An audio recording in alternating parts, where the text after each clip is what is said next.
ఈరోజు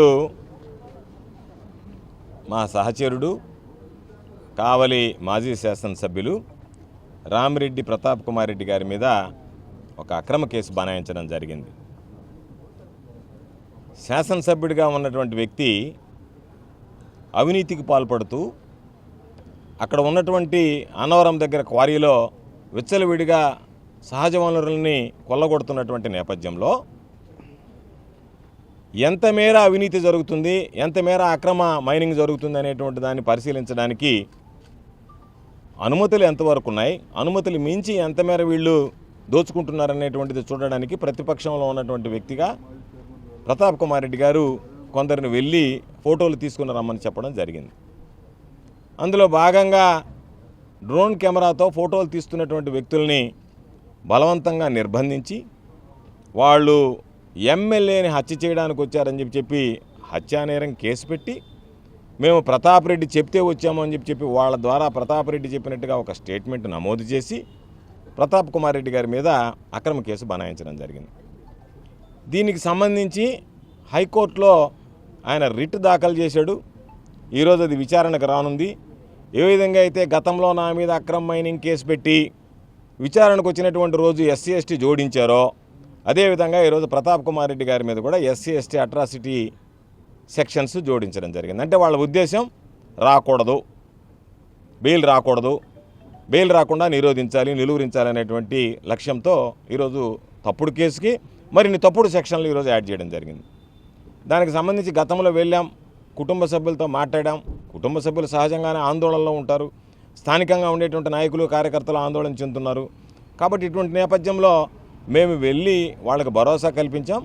ప్రతిపక్షంలో మా బాధ్యతగా ఈ ప్రభుత్వంలో, కూటమి ప్రభుత్వంలో శాసనసభ్యులుగా పనిచేస్తున్నటువంటి వ్యక్తులు అనుసరిస్తున్నటువంటి ప్రజా వ్యతిరేక విధానాలు, అవినీతి అక్రమాలను ఎండగట్టడం మా బాధ్యత. కాబట్టి ఆ బాధ్యత నెరవేర్చడంలో అక్కడ మాట్లాడడం జరిగింది. దానికి సంబంధించి అనకూడనటువంటి మాటలు, మాట్లాడరానటువంటి మాటలు నా మీద కానీ, నా సోదరుడు శాసనమండలి సభ్యులుగా ఉన్నటువంటి చంద్రశేఖర్ రెడ్డి గారి మీద కానీ శాసనసభ్యుడు వచ్చి మాట్లాడడం జరిగింది. ఆయన ఏం చెప్పాడు, మీకు ధైర్యం ఉంటే కావల్లో అడుగు పెట్టండి అన్నాడు. మేము ధైర్యానికో లేదా ఆయన తొడగొడితే అయ్యా ఆయన తొడగొట్టాడు కాబట్టి మేము వెళ్ళాలనే పౌరుషానికో కాదు. మేము మాకున్నటువంటి నాయకులు కార్యకర్తలందరితో మా రీజనల్ కోఆర్డినేటర్గా ఉన్నటువంటి వ్యక్తి కారుమూరు నాగేశ్వరరావు గారు, మాజీ మంత్రి, ఆయన ఈరోజు అక్కడికి వస్తున్నాడు కాబట్టి మేము అందరం కలిసి వెళ్ళి ఆ కుటుంబాన్ని, అక్కడ ఉన్నటువంటి స్థానిక నాయకుల్ని, కార్యకర్తలతో మాట్లాడాలని వెళ్తుంటే ఈరోజు దానికి సంబంధించి పోలీసులు సిఐ గారు వచ్చి, వేదాయపాలెం సిఐ గారు మాకు నోటీసులు ఇచ్చి ఓ పక్క చంద్రశేఖర్ రెడ్డిని నిర్బంధించి మాకు సంబంధించినటువంటి నాయకుల్ని, అదేవిధంగా దారిలోనే నాగేశ్వరరావు గారిని అటకాయించి ప్రతాప్ కుమార్ రెడ్డి ఇంటి ముందు భారీ బందోబస్తు పెట్టి మేము ఎప్పుడు చూడలేదు ఇటువంటి విపత్కర పరిస్థితులు. అంటే మీ ఉద్దేశం తొడదడితే ఆయన తొడదట్టిన దానికి మద్దతుగా పోలీసులు వస్తున్నట్టుగా కనపడుతుంది. అంటే మేము ఇంట్లో నుంచి బయటకు వెళ్ళకూడదు, ఈ ప్రభుత్వం చేసేటువంటి అవినీతి అక్రమాల గురించి మాట్లాడకూడదు. ఈరోజు ఎవడన్నా మాట్లాడితే వాళ్ళ దగ్గరికి పోయి ఫోన్లు చేసి మీ స్థాయి అంతా మీరు మాట్లాడతారా అని చెప్పి బెదిరిస్తారు. ఎవడన్నా ఫ్లెక్సీ కడితే మీరు ఫ్లెక్సీ కట్టే అధికారం మీకు ఎక్కడుంది, ఏదన్నా కడితే తెలుగుదేశం వాళ్ళు కట్టాలా, మేము కాపాడాలా, ఆ ఫ్లెక్సీని ఊరు చెంచకుండా, కానీ మీరు కట్టడానికి లేదని చెప్పి పోలీసు వాళ్ళు వచ్చి చించేస్తారు. ఎప్పుడు చూడలేదు ఇంత వింత పోకడి. అందుకే ఎమర్జెన్సీ రోజులను తలపించేటువంటి విధంగా ఇవి ఉన్నాయి. కాబట్టి మేము శాంతియుతంగా వెళ్ళాలనుకున్నటువంటి దానికి వీళ్ళు అడ్డంకులు సృష్టించడం సరైనటువంటి పద్ధతి కాదు. కాబట్టి ఖచ్చితంగా ఏదైతే ఈరోజు మేము కార్యక్రమం అనుకున్నామో దానికి ఏం చెప్తున్నారంటే పోలీసులు, ఈరోజు ఒక్కరోజు వాయిదా వేసుకోండి సార్, రేపు వెళ్దురు అని చెప్పి. దాని అర్థమైంది, ఈరోజు అందరు వస్తారు, నాయకులు అందరూ కలిసి వెళ్తారు. కాబట్టి ఈరోజు కనుక దాన్ని మినహాయిస్తే మరలా అందరూ గుమ్ముకోవడం కష్టం, కలవడం కష్టం. కాబట్టి ఏదో ఒక విధంగా వీటిల్ని నీరు కార్చాలా, ఈ కార్యక్రమాలు ఏమీ జరగకూడదు, ఈ జిల్లాలో అవినీతి జరుగుతుందనేటువంటిది బయటకు పొక్కకూడదు. కాబట్టి ఈ కూటమి ప్రభుత్వంలో ఉండే పెద్దల దృష్టికి కూడా ఈ జిల్లా అవినీతి పోకూడదు. కాబట్టి ఈ జిల్లాలో ఉండే పోలీసు ఉన్నతాధికారులు ఆ ఎమ్మెల్యేలకు కొమ్ము కాస్తా వాళ్ళు చెప్పినటువంటి మాటలు వింటా పోలీసులను మా మీదకి పురమాయించి ఈరోజు మమ్మల్ని నిర్బంధించి నిరోధించేటువంటి ప్రయత్నాలు జరుగుతున్నాయి. ప్రజాస్వామ్యం అపహాస్యం పాలవుతుంది, రాజ్యాంగ విలువలు పడిపోతున్నాయి. ఇటువంటి దురదృష్టకరం, దుర్మార్గమైనటువంటి పరిపాలన ఎన్నడూ చూడలేదు. కాబట్టి మేము ఎప్పటికి కూడా జిల్లా ఎస్పీ గారిని కోరేది, శాంతియుతంగా మేము ఏదైతే వెళ్ళాలనుకున్నామో వాటిని మీరు అనుమతించండి. మీరు అనుమతించకుండా మీ అంతటి మీరుగా మా మీద పోలీసు ప్రయోగించి మా నాయకులు కార్యకర్తల మీద దొంగ కేసులు పెట్టాలనేటువంటి దుర్మార్గమైనటువంటి ఆలోచనతో ఉన్నట్టుగా మాకు అర్థమవుతుంది. మేము వెళితే మరలా మా పోలీసులను కూడా ఏదో ఒక విధంగా వీళ్ళు వాళ్ళ మీద దాడి చేశారని చెప్పి ఇంకొక 307 కట్టేదానికో లేకపోతే దానికి ఏదన్నా ఎస్సీ ఎస్టీ జోడించేదానికో. ఎందుకంటే మన ప్రసన్న కుమార్ రెడ్డి గారి విషయంలో విన్నాం, మీ అంతటా మీరు బడి మీ చెయ్యి దెబ్బ తగిలితే ప్రసన్న కుమార్ రెడ్డి మా చెయ్యి ఎరగొట్టాడని చెప్పిన పోలీసులు కేసు పెట్టారు పాపం. ఆయన మీద ఒక 307 నమోదైంది. కాబట్టి ఎప్పుడు చూడలే ఇంత దుర్మార్గమైనటువంటి చంద్రబాబు నాయుడు గారు ఉన్నప్పుడే. ఎందుకంటే గతంలో భూమా నాగిరెడ్డి గారు ఎవరినో పట్టుకుంటే ఆయన మీద ఎస్సీ ఎస్టీ కేసు పెట్టించాడు ఆ రోజు. ఈరోజు అదే పందా కొనసాగుతుంది. ఇది సరైనటువంటి పద్ధతి కాదు. కాబట్టి మీ దుర్మార్గమైనటువంటి ఆలోచన నాకు అర్థమైంది ఏంటంటే, ఏదో ఒక విధంగా వీళ్ళు బయటకు వస్తే గొడవలు చేస్తే వీళ్ళందరి మీద మరలా పెట్టి జైలుకి పంపించాలనేటువంటి ఆలోచనతో ఉన్నట్టుకుంటారు మీరు. కాబట్టి ఇది మంచి పద్ధతి కాదు. మీరు ఇటువంటి వాటికి ఏం భయపడం.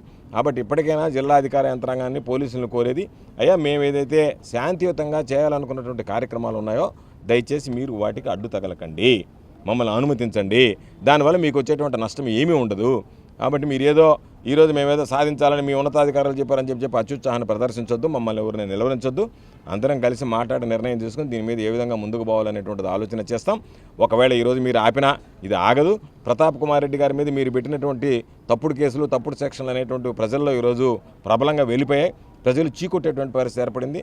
ప్రతాప్ కుమార్ రెడ్డి గారు మర్డర్ చేస్తాడా? మర్డర్ చేసేటువంటి అలవాటు ఉన్నటువంటి పాపం ఎమ్మెల్యేనా? ఎవరన్నా చూసినా ప్రతాప్ కుమార్ రెడ్డిని పాపం మ్యాజిస్ట్రేట్ అడుగుతారు మిమ్మల్ని, ఏందా ఆ పాపం ఇట్లాంటి వాడంటే మర్డర్ చేసేదని. అటువంటి సౌమ్యుడిని తీసుకెళ్ళి మర్డర్ కేసు మమ్మల్ని మర్డర్ చేస్తారని చెప్పి పెట్టి ఎప్పుడన్నా పాపం ప్రతాప్ కుమార్ రెడ్డికి ఆ నేపథ్యం ఉందా? మర్డర్ చేస్తాడు, ఎప్పుడన్నా గొడవలు చేసేవాడు, ఏదైనా గొడవలకు పోయేటువంటి అలవాటు ఉందా పాపం? కాబట్టి అటువంటి వ్యక్తిని తీసుకెళ్ళి మీరు ఈరోజు అనవసరంగా చేయడం మంచి పద్ధతి కాదు.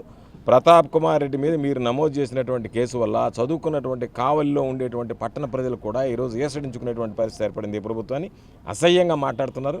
ఎక్కడికి వెళ్ళినా ఈరోజు సంఘీభావం తెలియజేయడానికి వందలాది మంది మొన్న మేము కావలి వెళ్ళినప్పుడు స్వచ్ఛందంగా కూడా అక్కడ ఉన్నటువంటి వ్యాపారస్తులు, అన్ని వర్గాలకు సంబంధించినటువంటి ప్రజలు రావడం జరిగింది. ఇది మరింత పతనానికి దారితీసేటువంటి పరిస్థితులు ఏర్పడతాయి. ఇది సరైనటువంటిది కాదు అని చెప్పి తెలియజేస్తున్నాం. ఎవరు ఎంతమంది పోలీసులు వచ్చినా, మిలిటరీని ఇక్కడ దించినా మా పోరాటం ఆగదు. మాకు సంబంధించినటువంటి వ్యక్తులకు జరిగేటువంటి అన్యాయాన్ని ప్రశ్నిస్తూనే ఉంటాం. తప్పనిసరిగా దీని మీద వైఎస్ఆర్ కాంగ్రెస్ పార్టీ పోరాటం అందరితో కలిసి కొనసాగుతుంది. ఈరోజు నేను, నాతో పాటు మా సహచర శాసనసభ్యుడిగా పనిచేసినటువంటి సంజీవే గారు అందరం కూడా మాట్లాడుకుని అందరితో కలిసి నిర్ణయం తీసుకుని దీనిలో ఏ విధంగా ముందుకు వెళ్ళాలనేటువంటి దాని మీద జిల్లాలో ఉండే నాయకులు, కార్యకర్తలు, స్థానికంగా ఉండేటువంటి నాయకులు, నియోజకవర్గాలకు సంబంధించినటువంటి ఇన్ఛార్జీలు, శాసన మండలి సభ్యులు అందరితో కలిసి నిర్ణయం తీసుకుని దీన్ని ముందుకు వెళతాం తప్ప ఎక్కడా కూడా మడమ తిప్పనటువంటి పోరాటం చేస్తాం. తప్పనిసరిగా ప్రజలకు సంబంధించినటువంటి ప్రతి సమస్య మీద వైఎస్ఆర్ కాంగ్రెస్ పార్టీ మా అధ్యక్షుడు జగన్మోహన్ రెడ్డి గారి నాయకత్వంలో కొనసాగుతుంది పోరాటం. ఈరోజు మీ అందరి దృష్టి జగన్మోహన్ రెడ్డి గారికి ప్రజల మరలా ఈరోజు ఎందుకు పోగొట్టుకున్నామనేటువంటి భావన ఏర్పడింది. ఏ రోజు ఎన్నికలు జరిగినా సరే జగన్మోహన్ రెడ్డి గారు మరలా ముఖ్యమంత్రి అవుతాడు. కాబట్టి ఆయన ముఖ్యమంత్రి కాకుండా ఉండడానికి మీరు పోలీసులు ప్రయోగించి బలప్రయోగం చేసి మమ్మల్ని అరికట్టాలని, నిర్బంధించాలనేటువంటి ఆలోచన చేయడం మంచి పద్ధతి కాదు. కాబట్టి తప్పనిసరిగా రామిరెడ్డి ప్రతాప్ కుమార్ రెడ్డి గారికి, ఆ కుటుంబానికి అండగా నిలిచి మా పోరాటం ఈ విషయంలో కొనసాగుతుందని చెప్పి ఈ సందర్భంగా తెలియజేస్తున్నాం. హిట్ టీవీ యాప్, ఇందులో short news, live news, entertainment shows, movies, digital magazines తో పాటు మీ జిల్లా వార్తలను కూడా ఫ్రీగా చూడొచ్చు. ఇంకెందుకు ఆలస్యం, వెంటనే హిట్ టీవీ యాప్ ని డౌన్లోడ్ చేసుకుని ఫ్రీగా ఎంటర్టైన్మెంట్ పొందండి. Hit TV app. Hit TV app. Please download hit TV app. Hit TV app ని ఫ్రీగా డౌన్లోడ్ చేసుకుని ఎంజాయ్ చేయండి. మీకు నచ్చిన ఎంటర్టైన్మెంట్ కోసం హిట్ టీవీ యాప్ ని ఫ్రీగా డౌన్లోడ్ చేసుకుని ఎంజాయ్ చేయండి. హిట్ టీవీ యాప్ ని డౌన్లోడ్ చేసుకుని ఆస్వాదించండి, ఆశీర్వదించండి. ఇంతమంది సెలబ్రిటీలు హిట్ టీవీ యాప్ ని డౌన్లోడ్ చేసుకోండి అని చెప్తున్నారంటే ఎంత మంచి యాప్ ఆలోచించండి. అమెరికా అమెరికా అమెరికా అమెరికాలో చదవాలనుకునే వాళ్ళకి విశ్వసనీయమైన పేరు మన శౌర్య కన్సల్టెన్సీ. UK లో 1 year masters, UK లో 1 year masters, 2 years work permit up to 5 years visa. Contact Saurya Consultancy. Contact 89851 89851.